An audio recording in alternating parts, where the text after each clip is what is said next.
Hi, everybody. My name is Gena Gorlin. I am a clinical psychologist, a professor of psychology in New York City, and a therapist. And the quote that I want to talk about today, it comes from Atlas Shrugged, and it's an exchange between two of the main characters. Without spoiling too much of the story, they've both been through a great deal of struggle up to this point in the novel. And although they're meeting for the first time, they have a lot of shared context and history that allows them to really get on the same page in a striking way when they first meet. And this is what they say to each other. Quote, "We never had to take any of it seriously, did we?" she whispered. "No, we never had to."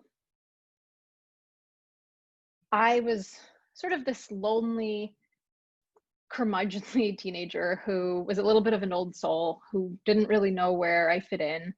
And one thing that seemed just really far-fetched and unimaginable to me was that I would be able to find people to connect with on the level, that I felt like my intellectual life kind of occurred, that I would be able to find like-minded and nerdy intellectual types who were driven in the way that I was, who were eccentric and iconoclastic in the way that I was, and who valued joy the way that I did. And to be able to kind of follow the story of these two characters and to see how it was that they were able to get it, that they were able to understand each other, this meeting of the minds that takes very few words and that captures this deep essence of experience that both of these characters have in common.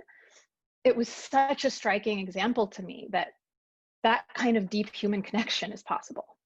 And that's something I've held on to ever since. And of course, have had to do a lot of work to figure out how that's possible in real life, because it is, after all, a novel and it doesn't usually happen quite so seamlessly, right, in the realm of real world interactions.